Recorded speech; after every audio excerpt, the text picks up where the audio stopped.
अस्सलाम वालेकुम। आज आपके साथ शेयर करूंगी पोहा स्टिक रेसिपी, जो कि बहुत ही टेस्टी बनकर तैयार होते हैं। और इसी के साथ साथ कुछ टिप्स भी देती जाऊंगी, जिसकी वजह से आपके पोहा स्टिक बिल्कुल भी टूटेंगे नहीं और बहुत ही क्रिस्पी बनकर तैयार होंगे। बगैर स्किप किए वीडियो को एंड तक देखिए। चलिए बनाना करते हैं स्टार्ट इस रेसिपी को। यहाँ पर मैंने 1 कप पोहा ले लिया है। जिस कप से मैंने पोहा ले लिया है उसी कप से मैं पानी डालने वाली हूँ। अगर आपके पास इस तरह का कोई मेजरमेंट कप ना हो तो आप किसी कटोरी वगैरह का भी इस्तेमाल कर सकते हैं। एक मिक्सी के जार में मैं डालकर इसका बारीक सा पाउडर बना लूँगी। बहुत ही आसानी के साथ पोहा मिक्सी के अंदर ग्राइंड हो जाता है। तो यहाँ पर मैंने इसका बारीक सा पाउडर बना लिया है। इसे इस तरह से ग्राइंड करना है कि इसके अंदर बिल्कुल भी पोहे के पीसेस नहीं रहना चाहिए। यहाँ पर मैंने 2 बड़ी साइज़ के आलू ले लिए थे, जिसका वज़न तकरीबन 230 ग्राम था। इसे अच्छी तरह बॉईल कर लिया है और इसकी स्किन निकाल ली है। इसे एक मैशर की मदद से मैं मैश कर रही हूँ। इस तरह से आलू बहुत ही जल्द सॉफ्ट हो जाते हैं और इसका एक पेस्ट बन जाता है। यहाँ पर मैं आपको एक टिप्स देती हूँ कि आप जब भी आलू बॉईल करें तो उसे उस पानी से निकाल ले। होता यह है कि आप जब भी आलू बॉईल करते हैं तो आलू पानी एब्जॉर्ब कर लेते हैं और जब भी इस तरह का कोई भी स्नैक फ्राई करते हैं तो वो टूट जाता है। गैस पर मैंने एक नॉन स्टिक कढ़ाई गर्म होने रख दी है। इसके अंदर मैं डाल दूंगी 2 टेबल स्पून ऑयल। आप चाहे तो इसमें 1 टेबल स्पून ऑयल भी डाल सकते हैं। तो यहाँ पर मैंने इसे डाल दिया है और ये गर्म हो चुका है। इसके अंदर मैं डाल दूंगी 1 टेबल स्पून भरकर जीरा और इसे अच्छी तरह चटकने दूंगी। इसे कुछ सेकंड तक हिलाती जाऊंगी और फिर इसके अंदर डालूंगी पानी।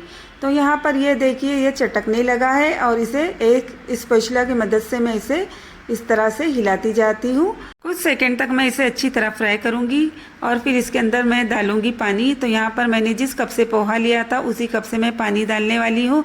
तो इस कप से मैंने पोहा लिया था तो इसी कप से 2 कप मैं पानी यूज़ करने वाली हूँ। आप जिस भी कप या कटोरी का यूज़ करें उस पोहे के लिए तो उसी कप से आप पानी भी यूज़ करें, जिसकी वजह से परफेक्ट मेज़रमेंट रहेगा। नहीं तो पोहा ज़्यादा पानी एब्जॉर्ब कर लेगा और जिसकी वजह से उसका पेस्ट सॉफ्ट सा हो जाएगा और वो फिर फ्राई करते वक्त टूटेंगे। तो इसलिए पानी का मेजरमेंट आप बराबर रखें। 1 टेबल स्पून भरकर नमक ले लिया है। नमक आप अपने टेस्ट के अकॉर्डिंग ही यूज़ किया करें। तो यहाँ पर इसे मैं डाल देती हूँ। अब इसके अंदर जाएगा एक बारीक कटा हुआ शिमला मिर्च, जिसे मैंने चॉपर में बारीक बारीक कट कर लिया है और इसकी बीजें निकाल ली है। आप चाहे तो इसमें कद्दूकस किया हुआ गाजर या फिर गोभी वगैरह भी यूज़ कर सकते हैं। जो भी आपको सब्ज़ी वगैरह पसंद हो आप इसमें यूज़ कर सकते हैं। यहाँ पर मैंने एक मीडियम साइज़ का प्याज लिया था, जिसे बारीक बारीक चॉप कर लिया है। इसे भी इसके अंदर डाल देती हूँ। अक्सर बच्चे सब्ज़ी वगैरह खाना पसंद नहीं करते। आप इस तरह से उन्हें पका के खिलाए तो उन्हें पता भी नहीं चलेगा। आप इस तरह से कई सब्ज़ी को बच्चों को खिला सकते हैं। इस तरह से बारीक बारीक कट करने से उन्हें पता भी नहीं चलता कि कौन सी इसमें सब्ज़ी है और वो शौक़ से इस तरह की चीज़ें खाना पसंद करते हैं। तो यहाँ पर मैंने जो पाउडर बनाया था पोहे का उसे डाल दिया है। इसे अच्छी तरह मिक्स करना है ताकि इसमें लम्स ना रहे। लगातार चम्मच चलाना है, बिल्कुल भी चम्मच रुकाना नहीं है, नहीं तो ये नीचे लग जाएगा। और हो सके तो आप जब भी इस तरह की चीज़ें बनाया करें किसी नॉन स्टिक बर्तन का यूज़ करें या फिर किसी मोटे तले का बर्तन यूज़ करें, जिसकी वजह से ये चीज़ें चिपकती नहीं है और बहुत ही अच्छी तरह बनकर तैयार होती है। तो यहाँ पर मैंने इसे अच्छी तरह मिक्स कर लिया है। इसे इतना मिक्स करना है कि इसका एक सॉफ्ट सा डो बन जाए। यहाँ पर बिल्कुल भी पानी नहीं रहना चाहिए इस डो में। इस तरह से इसे मिक्स करना है। पोहा अच्छी तरह पानी एब्जॉर्ब कर लेगा और इस तरह से इसका एक डो बनकर तैयार होगा। अभी भी इसमें पानी है। कुछ सेकंड तक और मिक्स करूँगी और फिर इसे निकाल लूँगी। इसमें पानी बिल्कुल भी नहीं होना चाहिए। अगर इसमें पानी हुआ तो फ्राई करते वक्त पोहा स्टिक मॉइस्चर होने की वजह से टूट जाएंगी और फिर वो सही नहीं बनेंगे। तो इसलिए यहाँ पर इस बात का ध्यान रखना चाहिए कि अच्छी तरह पानी एब्जॉर्ब होना चाहिए और फिर इसे निकालना है। तो यहाँ पर मैं गैस का फ्लेम कर दूंगी ऑफ और इसे कुछ देर तक ठंडा होने के लिए छोड़ दूंगी। यहाँ पर ये ठंडा हो चुका है और मैंने इसे मैश किए हुए आलू में डाल दिया है। यहाँ पर मैं कुछ मसालों का यूज़ कर रही हूँ फ्लेवर देने के लिए। तो जिसमें है 1 टीस्पून सौंफ, इसे डाल दूंगी मैं इसके अंदर। सौंफ से बहुत ही अच्छा टेस्ट आता है इसका, इसलिए इसे ज़रूर यूज़ करें। यहाँ पर 1 टीस्पून जीरा पाउडर ले लिया है, इसे डाल दूंगी। 1 टीस्पून लाल मिर्च पाउडर, ये तीखी वाली है, और ये 1 टेबल स्पून कश्मीरी लाल मिर्च, इससे कलर बहुत ही अच्छा आता है। मुट्ठी भर हरा धनिया ले लिया है, इसके पत्ते सिर्फ ले, डंठल वगैरह बिल्कुल ना ले।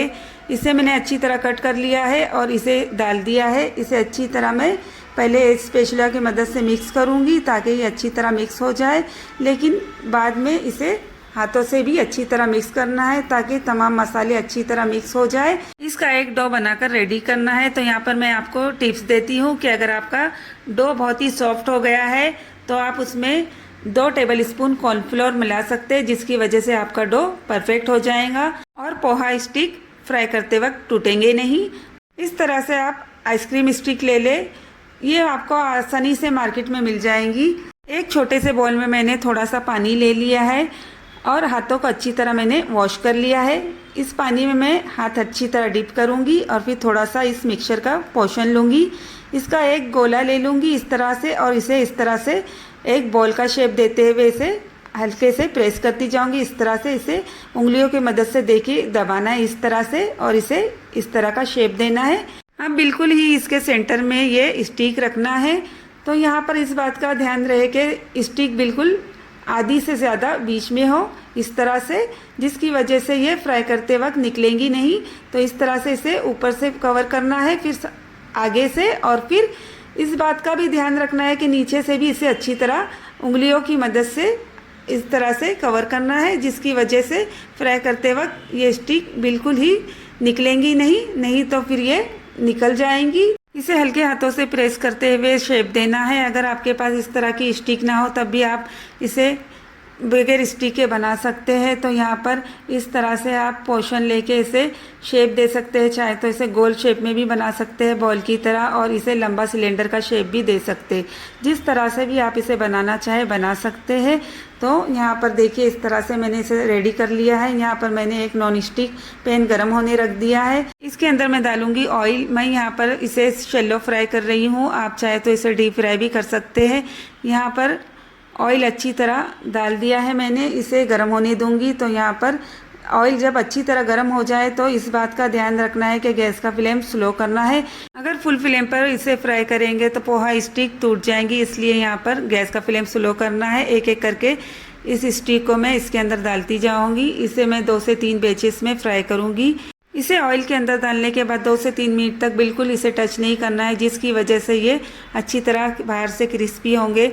फ्राई करने से कुछ देर पहले इसे स्टिक में लगाकर इस तरह से आप फ्रिज में कुछ देर के लिए छोड़ देते हैं तो ये बहुत ही अच्छी तरह फ्राई होते हैं और ये फ्राई करते वक्त टूटते नहीं। तो यहाँ पर अगर आपके पास वक्त हो तो इसे इस तरह से करें, जिसकी वजह से ये बहुत ही अच्छी तरह फ्राई होते हैं और बहुत ही अच्छी तरह इसका कलर भी आता है। देखिए कितनी अच्छी तरह ये बनकर रेडी हुए हैं। तो इस तरह से मैं इसे निकाल लूँगी और इसके अंदर अब मैं दूसरा बैच डालूँगी।